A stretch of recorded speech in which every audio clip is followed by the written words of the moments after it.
رب اشرح لي صدري ويسر لي أمري واحلل عقدة من لساني يفقه قولي۔ اللہ تعالیٰ کی بے پایہ حمد و ثنا، اس کی تقدیس، اس کی تحمید، اس کی توحید کا اقرار اور اس کی نعمتوں کا اظہار۔ درود و سلام ہو رحمت عالم، نبی مکرم، رسول معظم، شاہ محمد الرسول اللہ صلی اللہ علیہ وسلم کی ذات پر، اور اللہ کی رحمت نازل ہوں صحابہ کرام پر، تابعین پر، ائمہ دین، فقہاء کرام، مجاہدین اسلام اور اولیاء اعظام پر۔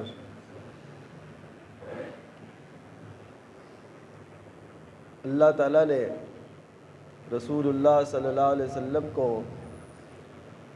رسالت اور نبوت سے سرفراز فرمایا، تو آپ کی بعثت کے مقاصد میں ایک یہ مقصد بھی شامل فرمایا، لِتُؤْمِنُوا بِاللَّهِ وَرَسُولِهِ وَتُعَزِّرُوهُ وَتُوَقِّرُوهُ، کہ ہم نے آپ صلی اللہ علیہ وسلم کو شاہد یعنی گواہ بنا کے بھیجا ہے، مبشر بنا کے بھیجا ہے، خوشخبری دینے والے، اور نذیر بنا کے بھیجا ہے، متنبہ کرنے والے، اور یہ اس لیے بھیجا ہے کہ تم اللہ پر ایمان لاؤ، اس کے رسول صلی اللہ علیہ وسلم پر ایمان لاؤ، اور نبی کریم صلی اللہ علیہ وسلم کی نصرت اور حمایت کرو، اور نبی کریم صلی اللہ علیہ وسلم کی توقیر کرو، تعظیم کرو، احترام کرو، ادب کرو۔ تو رسول اللہ صلی اللہ علیہ وسلم کی بعثت کے مقاصد میں سے ہے کہ ہم خود بھی اس تعظیم کے پہلو کو سمجھیں، نبی کریم صلی اللہ علیہ وسلم کے ادب احترام کو سمجھیں صحیح معنوں میں، اور پھر دنیا کو بھی بتائیں کہ ہم خود بھی نبی کریم صلی اللہ علیہ وسلم کی حرمت عزت کے پہرے دار ہیں، اور دوسروں سے بھی یہ کروانا جانتے ہیں۔ یہ وہ اہم مقاصد ہیں جو اللہ تعالیٰ نے نبی کریم صلی اللہ علیہ وسلم کی رسالت اور آپ کی بعثت کے ساتھ بیان فرمائے۔ کئی لوگ نبی کریم صلی اللہ علیہ وسلم کی تعظیم کو، آپ کے احترام کو، آپ کے ادب کو وہ مقام نہیں دیتے جو دینا چاہیے۔ وہ یہ سمجھتے ہیں کہ شاید رسول اللہ صلی اللہ علیہ وسلم کا مقصد صرف یہ ہے کہ آپ کی اطاعت کی جائے، آپ کی فرما برداری کی جائے، لیکن فرما برداری صحیح معنوں میں اسی وقت ہوگی جب نبی کریم صلی اللہ علیہ وسلم کا مقام اور احترام ہوگا، جب آپ کا ادب کیا جائے گا، جب آپ کی ناموس، عزت، توقیر اور تعظیم کی پاسداری کی جائے گی، تو تب اطاعت کا فریضہ بھی صحیح معنوں میں پورا ہوگا۔ اور یہ پہلو کبھی بھی ہمارے ذہنوں سے اوجھل نہیں ہونا چاہیے کہ جب نبی کریم صلی اللہ علیہ وسلم کی ذات کی تعظیم ہے تو آپ کی بات کی بھی تعظیم ہونی چاہیے، جسے ہم حدیث کے نام سے جانتے ہیں۔ آپ کے فرامین، آپ کی سیرت، آپ کا طرز عمل، آپ کا اسوہ، نمونہ، وہ سب چیزیں اور سب جو آپ کی حیثیات ہیں وہ ہمارے ذہن میں بالکل عیاں ہونی چاہیے کہ ہم نے ان کی بھی تعظیم کرنی ہے۔ اگر میں صحابہ کرام رضی اللہ عنہم کا طرز عمل آپ کے سامنے رکھوں تو وہ ایسا تھا کہ ایک چچا ہے اور ایک بھتیجا ہے۔ بھتیجا جو ہے وہ مسلمان ہے، چچا جو ہے وہ کافر ہے، اور حدیبیہ کے مقام پہ یہ بات چیت ہو رہی ہے۔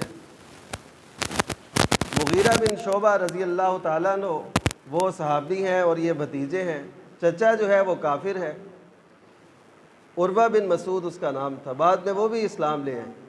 تو عروہ بن مسعود رضی اللہ تعالیٰ عنہ اس وقت تو مسلمان نہیں تھے، تو وہ جب نبی کریم صلی اللہ علیہ وسلم سے بات کرتے نا تو آپ کی مبارک داڑھی کو ہاتھ لگاتے،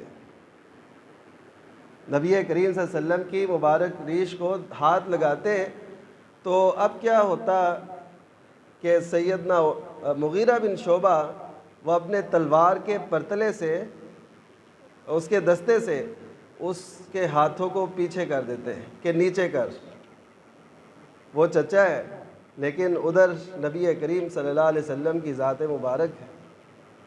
تو وہ یہ مناسب نہیں سمجھتے تھے کہ کسی مشرک کا ہاتھ نبی کریم صلی اللہ علیہ وسلم کو لگے. اس دور کے اندر یہ رواج تھا کہ جیسے بات کرتے ہو آج بھی ہم کسی کی داڑھی کو ہاتھ لگا دیتے ہیں، خیال کرو. تو وہ اسی کے تحت ایسا کر رہا تھا، لیکن مغیرہ بن شعبہ نے اس چیز کو برداشت نہیں کیا اور اپنی تلوار کے دستے سے اس کے ہاتھوں کو نیچے کیا اور دنیا کو بتایا کہ یہ ہے تعظیم نبی، کہ نبی کریم صلی اللہ علیہ وسلم کی حیثیت کو ہم نے ہر سطح پہ نمایاں کرنا ہے. حالانکہ یہ سفارتکاری چل رہی تھی تو کہہ سکتے تھے کہ کوئی بات نہیں ایسا ہو جائے، لیکن ان کو ایک پیغام مل گیا کہ جو اتنا بھی نہیں کرنے دے رہے وہ اس سے زیادہ کیسے کرنے دیں گے. یہ اصل میں پیغام ہوتے ہیں قوموں کے نام، اس میں کوئی باریکیاں اور لطافتیں ہوتی ہیں. تو ایسے مواقع پہ انہوں نے اس بات کا پورا خیال رکھا. ایک صحابی تھے حضرت حرام رضی اللہ تعالیٰ عنہ، ان کو نبی کریم صلی اللہ علیہ وسلم نے پیغام دے کے بھیجا تھا کفار کے پاس. ایک پیغام، ایک دعوت وہ بھیجی، تو انہوں نے دھوکے سے ان کے اور ان کے رفقا کو قید کر لیا. ان کو چاروں طرف سے گھیر کے پناہ کے بہانے ان کو قید کر لیا. انہوں نے اپنی سپردگی ان کے حوالے نہیں کی، یہ اسی حالت میں رہے. اب ایک شخص پیچھے سے آیا اور اچانک ان پہ حملہ کر دیا. ان پہ حملہ جب کیا تو ظاہر ہے یہ اس حالت میں تھے، تو انہوں نے اسی حالت میں یہ اعلان کر دیا کہ فزت و رب الکعبہ، رب کعبہ کی قسم میں کامیاب ہو گیا. حالانکہ وہ زندگی تو چلی گئی تھی، ان کو نظر آ رہا تھا کہ میری زندگی چلی گئی. جو ان کو شہید کرنے والا تھا اس کو بھی پتہ تھا کہ بس میں نے اب اپنے دشمن کو قتل کر دیا ہے، لیکن اس کی زبان سے یہ جو الفاظ نکلے ہیں یہ کیا ہیں کہ میں کامیاب ہو گیا. اس کے خیال میں یہ تھا کہ میں کامیاب ہوا ہوں اور یہ اپنی زندگی سے ہار کے ناکام ہوا ہے، لیکن اس سے جاتے جاتے یہ پیغام دے دیا کہ اللہ کی قسم، رب کعبہ کی قسم میں کامیاب ہو گیا ہوں. کیوں؟ وہ کامیابی کیا تھی؟ انہوں نے کوئی بہت اونچے محلات تعمیر کیے تھے؟ انہوں نے کوئی بہت زیادہ بینک بیلنس اکٹھا کیا تھا؟ نہیں، وہ کامیابی یہ تھی کہ رسول اللہ صلی اللہ علیہ وسلم نے مجھے جس مشن پہ روانہ کیا تھا اس راہ میں میری جان آفرین کے سپرد ہوئی ہے، تو یہ میری کامیابی ہے.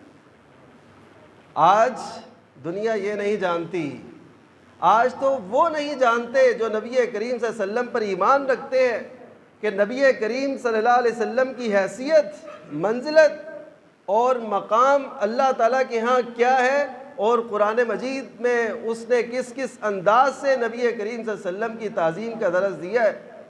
دوسروں کو آشنا کرنا، دوسروں کو ان کا پابند کرنا تو بہت دور کی بات ہے. اگر میں یہ آپ سے کہوں کہ آج امت مسلمہ کے لوگ نبی کریم صلی اللہ علیہ وسلم کی حیثیت سے، آپ کے مقام سے اور آپ کی جو اللہ تعالیٰ نے حیثیت رکھی ہے اس سے ناآشنا ہے، تو یہ کوئی بعید بات نہیں ہے.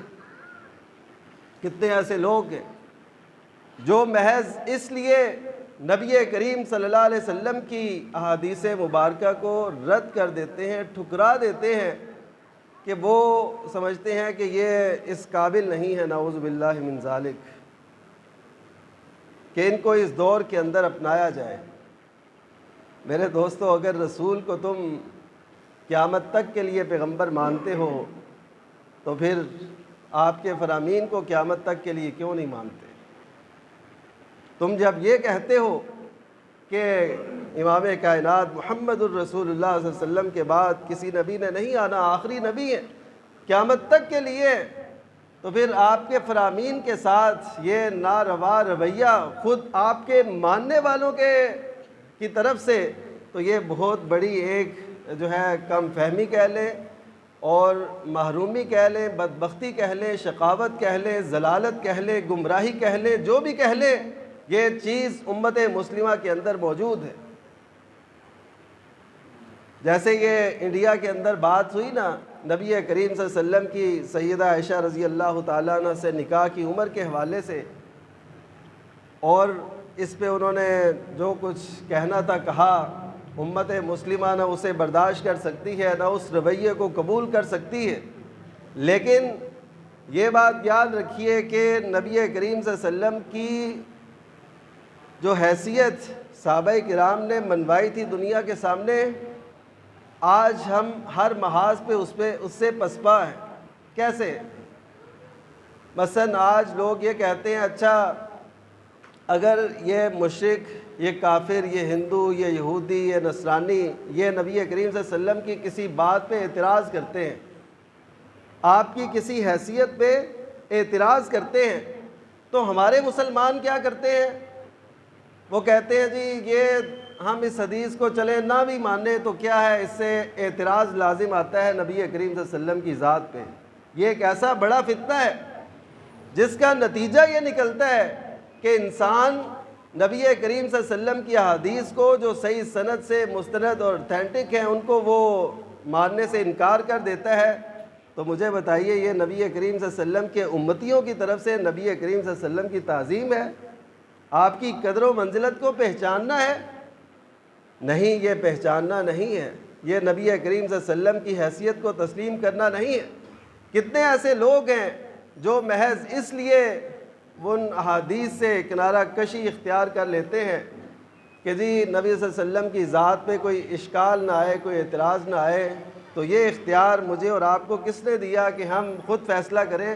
میں ان لوگوں سے پوچھتا ہوں کہ کفار نے تو اس بات کا بھی اعتراض کیا کہ یہ قرآن مجید نبی کریم صلی اللہ علیہ وسلم نے خود تراشا ہے، وہ یہ اعتراض کرتے تھے۔ اب بھی غیر مسلم یہ اعتراض کرتے ہیں کہ قرآن مجید نبی کریم صلی اللہ علیہ وسلم نے خود لکھا تھا، خود تراشا تھا۔ بلکہ آج بھی اس دور کی طرح یہ باتیں کی جاتی ہیں کہ آپ نے یہ جو سب کچھ سیکھا یہ ورقہ بن نوفل کی تعلیمات تھیں جو عیسائیت میں چلے گئے تھے، مشرکین سے، ان سے سیکھا تھا۔ کوئی کہتا ہے کہ زید بن عمرو بن نفیل سے یہ سیکھا تھا۔ تو اب کیا ہم قرآن مجید سے دستبردار ہو جائیں کہ نبی صلی اللہ علیہ وسلم پہ کوئی اعتراض نہ ہو؟ نہیں، ہمیں اس کا جواب دینا ہے۔ سیدنا سلمان فارسی رضی اللہ تعالیٰ عنہ، آپ دیکھیں جب اللہ تعالیٰ کسی کے دل کے اندر نور کو، ایمان کے نور کو جگمگا دیتا ہے تو اس کی حالت کیا ہوتی ہے؟ اس کے لیے یہ لازم نہیں ہے کہ وہ عرب کی سرزمین پہ پلا بڑا ہو، وہ جہاں بھی ہو، وہ روم سے تعلق رکھتا ہو، وہ فارس سے تعلق رکھتا ہو، مشرق سے تعلق رکھتا ہو، مغرب سے تعلق رکھتا ہو، وہ کسی بھی طبقے سے تعلق رکھتا ہو، جب اس کے اندر ایمان کی شمع روشن ہو جاتی ہے تو دنیا کی کوئی طاقت اس کو چھین نہیں سکتی۔ سیدنا سلمان فارسی رضی اللہ تعالیٰ عنہ، یہ ظاہر ہے فارس سے تھے، اس وقت کی ایک عالمی طاقت تھی، تو اللہ تعالیٰ نے ان کو دولت اسلام سے آراستہ کیا۔ ان کا بڑا شاندار واقعہ ہے، آپ بہت سی چیزیں دیکھتے ہیں، نیٹ پہ تحقیق کرتے ہیں، آج یہ بھی جا کے دیکھیے گا کہ سلمان فارسی رضی اللہ تعالیٰ عنہ اسلام کیسے لائے، آپ کی آنکھیں کھلیں گی۔ تو میں اس واقعے کی اگر تفصیل میں جاؤں تو ظاہر ہے اس کے لیے وقت چاہیے۔ میں جو آپ سے عرض کرنا چاہتا ہوں وہ یہ کہ مشرکین نے نا ان سے مذاق کیا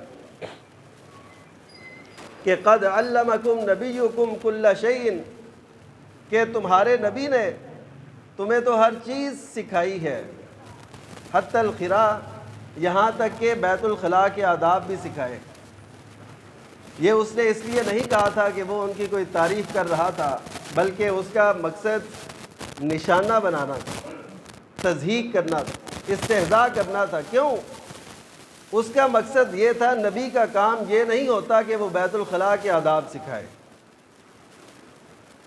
اس کا مقصد یہ تھا کہ ان پہ یہ آوازہ کسے، ان کو یہ بات کرے۔ تو اسی وقت سلمان فارسی رضی اللہ تعالیٰ عنہ نے یہ بات کہی، وہ کہنے لگے میں تو تمہیں مزید ایسے آداب بھی بتاتا ہوں جو تم ابھی تک بھی نہیں جانتے۔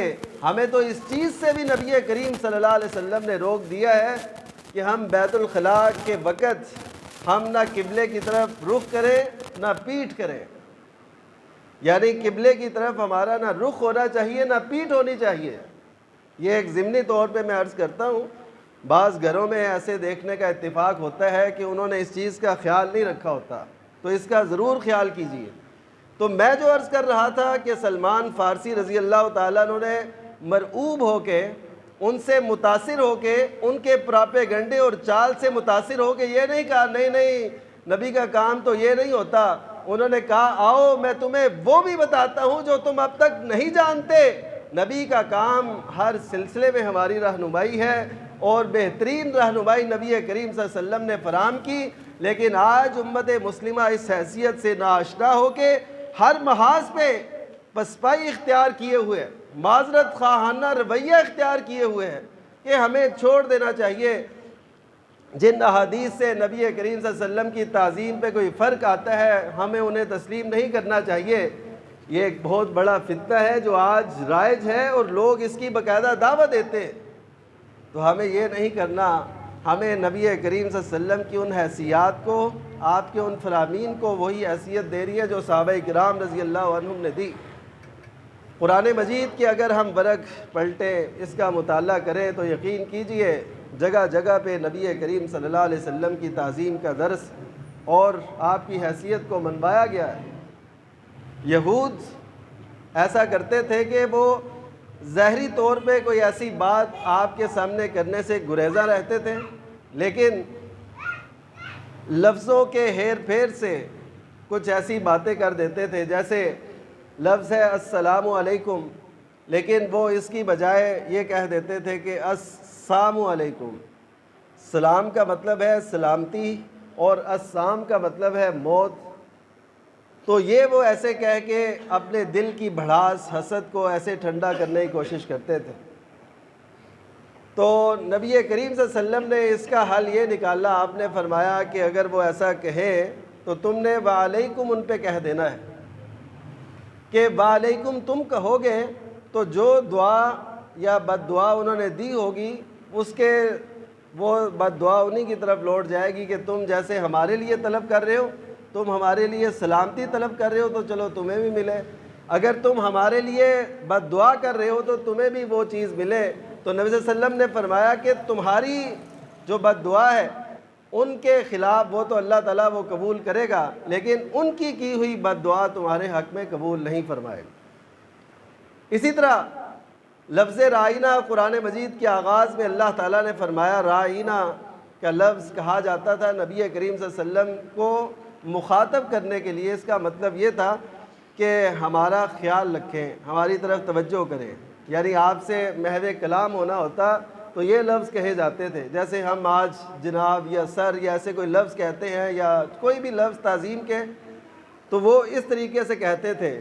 اب یہودیوں نے اس سے بھی ایک بات نکال لی کہ وہ کہتے تھے رعینا، یعنی اس کو ذرا زبان کو مروڑ کے، اب اس کا معنی جو تھا اس کا معنی اچھا نہیں تھا، اس کا معنی تھا ہمارے چرواہے، اس کا معنی تھا کہ ہم میں سے ایسا شخص جس کو تہذیب نہ آتی ہو۔ اب یہ اللہ تعالیٰ کو قبول نہیں تھی۔ اللہ تعالیٰ نے اہل ایمان کو اس لفظ ہی سے روک دیا کہ تم نے ایسا لفظ نہیں کہنا جس سے نبی کریم صلی اللہ علیہ وسلم کی ذات پہ اور آپ کی تعظیم پہ ذرا سا بھی حرف آتا ہے۔ تو اللہ تعالیٰ نے فرمایا یا ایھا الذین آمنوا لا تقولوا رائنا وقولوا انظرنا، تم نے رائنا نہیں کہنا بلکہ انظرنا کہنا ہے، تاکہ نبی کریم صلی اللہ علیہ وسلم کی ذات پہ کوئی حرف نہ آئے، کوئی آپ پہ فرق نہ آئے۔ یہ اللہ تعالیٰ کی طرف سے تعلیمات ہیں جو قرآن مجید کے اندر دی گئی۔ قرآن مجید میں اللہ تعالیٰ نے یہ تعلیم بیان فرمائی، یا ایھا الذین آمنوا لا تقدموا بین یدی اللہ ورسولہ، اہل ایمان تم نے اللہ اور اس کے رسول صلی اللہ علیہ وسلم کے احکام سے آگے نہیں گزرنا، فرامین سے آگے نہیں گزرنا، یہ بھی تعظیم کے خلاف ہے۔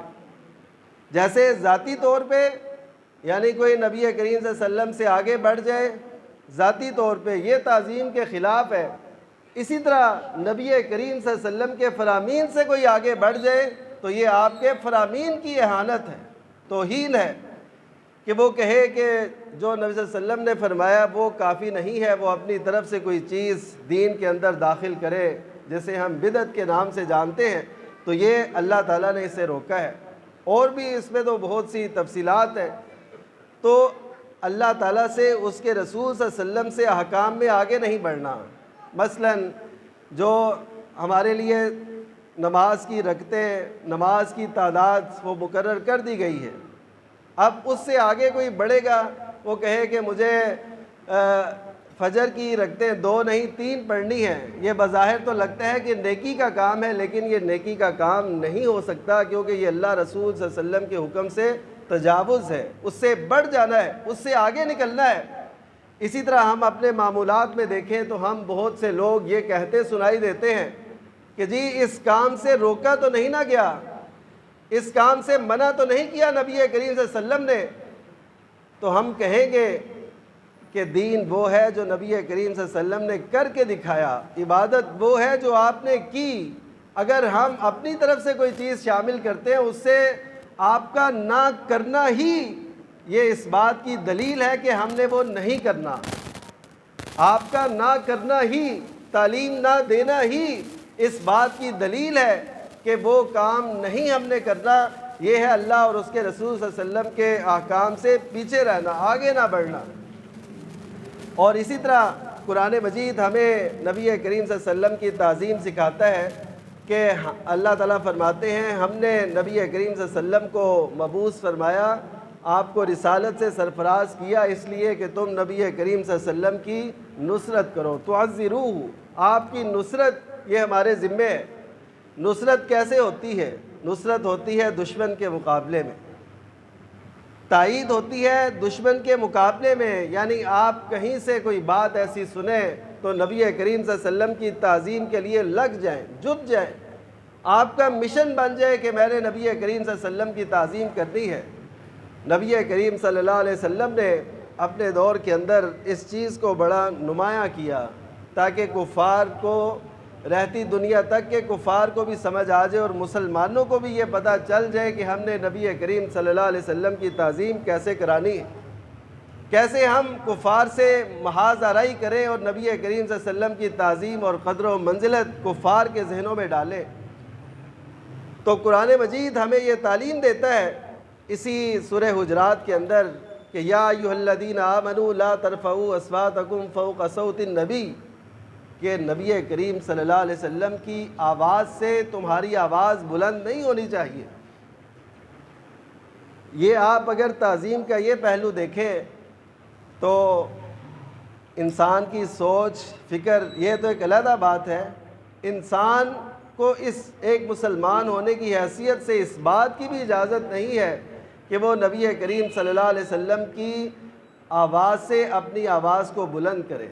کس قدر تعظیم سکھائی گئی ہے، یعنی فرامین تعلیمات وہ تو بہت اعلیٰ ہیں، آپ کی مبارک آواز سے اگر کسی کی آواز بلند ہوتی ہے تو اس کے صلے میں، اس کے یعنی سزا کے طور پہ اس شخص کے ساری نیکیاں برباد کر دی جاتی ہیں۔ کیوں؟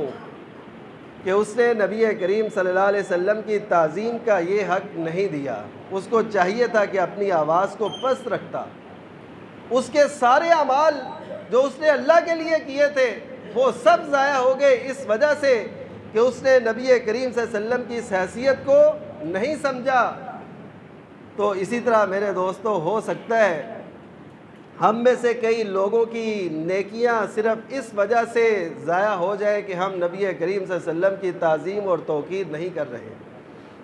عین ممکن ہے اس بات سے بچ کے رہے اور اس رویے کو اختیار کرے جو سیدنا ثابت بن قیس بن شماس رضی اللہ تعالیٰ عنہ انہوں نے اختیار کیا تھا۔ جب یہ آیات اتری نا تو ان کی آواز پہلے ہی بلند تھی، کئی لوگوں کی آواز قدرتی طور پہ بلند ہوتی ہے، تو یہ وہ آیت مبارکہ سن کے اپنے گھر میں بیٹھ گئے، نبی کریم صلی اللہ علیہ وسلم کی مجلس میں آنا چھوڑ دیا۔ کیوں؟ کہ یہ نہ ہو کہ میرے اعمال ضائع ہو جائیں، کیونکہ میری آواز تو ویسے ہی بلند ہے، میں آہستہ بھی بات کروں گا تو نبی صلی اللہ علیہ وسلم کی آواز سے بلند ہوگی۔ نبی کریم صلی اللہ علیہ وسلم بھی امت سے بڑی محبت کرتے تھے، ایک ایک فرد سے. وہ لوگ جو آج انہوں نے تقسیم بنا رکھی ہے کہ یہ صحابہ کرام اور یہ ایسے نہیں. میرے دوستو, جو بھی صحابی تھے نبی کریم صلی اللہ علیہ وسلم ان کو بڑی قدر کی نگاہ سے دیکھتے تھے. تو آپ نے ثابت بن قیس کو جب نہ دیکھا اپنی مجلس میں تو آپ نے فرمایا وہ نظر نہیں آ رہے, کون ان کا پتہ چلائے گا. تو پھر ایک صحابی نے یہ ذمہ داری لی, وہ گئے ان کے ہاں. تو وہ بڑے پریشانی کے عالم میں کوئی زمین سے کچھ کریت رہے تھے, جیسے پریشانی کے عالم میں بندہ کوئی چیز لے کے زمین کریتتا ہے, یہ وہ حالت تھی ان کی. تو وہ کہنے لگے میں تو ہلاک ہو گیا, میں تو تباہ ہو گیا. کیوں؟ انہوں نے پھر یہ وجہ بتائی کہ میری آواز تو نبی صلی اللہ علیہ وسلم کی آواز سے بلند ہے. تو انہوں نے جا کے یہ پیغام دیا. تو نبی کریم صلی اللہ علیہ وسلم نے اس شخص کے ذریعے سے یہ پیغام بھیجا کہ اسے جا کے بتا دو کہ تم اہل جنت میں سے ہو, کیونکہ تمہاری جو آواز ہے وہ قدرتی طور پہ بلند ہے. یہ جب آیت مبارکہ اتری نا تو سیدنا عمر بن خطاب رضی اللہ تعالیٰ عنہ نبی کریم صلی اللہ علیہ وسلم سے اتنی آہستگی سے بات کرتے, اتنی آہستگی سے کہ نبی کریم صلی اللہ علیہ وسلم کو پوچھنا پڑتا کہ کیا کہہ رہے ہو عمر, کیا کہہ رہے ہو. یہ تعظیم نبی کے وہ اسباق ہیں جو قرآن نے دیے. یہ تو بہت بڑی یعنی تعلیمات ہیں اور نمایاں ہیں. نبی کریم صلی اللہ علیہ وسلم کے ہاں صحابہ کرام حضرت زینب بنت جہش کے ولیمے پہ, جو آپ نے ولیمہ کیا حضرت زینب بنت جہش کا رضی اللہ تعالیٰ عنہ جو ام المومنین تھی, ان کے ولیمے پہ کچھ صحابہ کرام نبی کریم صلی اللہ علیہ وسلم کے ہاں بیٹھے رہے. کھانا کھانے کے بعد, ولیمے کے بعد فارغ ہو کے گئے نہیں, وہاں پہ بیٹھے رہے. تو نبی کریم صلی اللہ علیہ وسلم تشریف لائے, وہ صحابہ بیٹھے رہے, آپ پھر آئے تو وہ پھر اسی حالت میں رہے. تو نبی کریم صلی اللہ علیہ وسلم کو یہ بات گراں گزر رہی تھی, کیونکہ آپ کا جو طرز عمل تھا وہ ایسا تھا کہ نہ آپ اپنا وقت ایسے گزارتے تھے نہ دوسروں کو ایسے گزارنے دیتے تھے. معمول میں جیسے قرآن مجید بھی کہتا ہے فَإِذَا فَرَغْتَ فَانْصَبْ, کہ جب آپ فارغ ہوں تو کسی کام میں لگ جائیں. تو نبی کریم صلی اللہ علیہ وسلم ایک کام کے بعد دوسرا, ایک مشن کے بعد دوسرا, ایک مارکے کے بعد دوسرا, ایک تسلسل ہے. اور اسی تسلسل کو امت کو سمجھنا چاہیے کہ ہم بھی ایسے اپنے وقت کے قاتل نہ بنے, ٹائم کلر نہ بنے, بلکہ ہم ٹائم کو اچھے طریقے سے استعمال کریں. تو نبی کریم صلی اللہ علیہ وسلم پہ یہ بات گراں گزری, لیکن آپ ان صحابہ کو خود سے یہ نہیں کہہ رہے تھے کہ تم اپنے کاموں میں لگ جاؤ. لیکن اللہ تعالیٰ اس ساری کیفیات کو دیکھ رہا تھا, اس منظر کو. تو اللہ تعالیٰ نے قرآن مجید اتار دیا کہ تم نے نبی کریم صلی اللہ علیہ وسلم کی اجازت کے بغیر تو آپ کے گھر نہیں جانا, اور وہاں پہ جا کے کھانا پکنے کا انتظار بھی نہیں کرنا, اور اگر کھا لو تو پھر تم نے وہاں سے نکل جانا ہے. یہ بات نبی کریم صلی اللہ علیہ وسلم پہ گراں گزرتی ہے تم جب وہاں پہ بیٹھے رہتے ہو. تو جو قرآن, جو مالک العلام اتنی حیثیت نبی کریم صلی اللہ علیہ وسلم کو دے رہا ہے, ان کی حیثیت کو خود بھی اپنے دل میں روشن کرنا اور پوری دنیا کو اس کا سبق دینا یہ امت مسلمہ کا فریضہ ہے کہ نبی کریم صلی اللہ علیہ وسلم کی توقیر, آپ کی تعظیم اس دنیا کے ہر شخص کو پتہ ہونی چاہیے کہ وہ کافر ہو کے تو جی سکتا ہے لیکن گستاخ رسول ہو کے نہیں جی سکتا. وہ کافر ہے تو اس کی بدبختی ہے, لیکن اگر وہ گستاخ رسول ہے تو پھر اس کو جینے کا حق اس دھرتی پہ نہیں دیا جا سکتا. یہ قرآن و سنت کی تعلیمات کا خلاصہ ہے. تو اللہ تعالیٰ ہمارے اندر بھی نبی کریم صلی اللہ علیہ وسلم کی تعظیم اور توقیر کی شمع کو روشن کر دے, ایسا روشن کرے کہ تا دم زیست زندگی کے آخری لمحے تک وہ کبھی بھی مدم نہ پڑے, اور نبی کریم صلی اللہ علیہ وسلم کی ایسی تعظیم اور توقیر ہو کہ اللہ تعالیٰ بھی ہم سے خوش ہو جائے کہ واقعی غلامان محمد صلی اللہ علیہ وسلم میں. اللہ تعالیٰ ہم سب سے راضی ہو جائے. وآخر دعوانا الحمدللہ رب العالمین. رب اشرح لي صدري ويسر لي أمري واحلل عقدة من لساني يفقه قولي.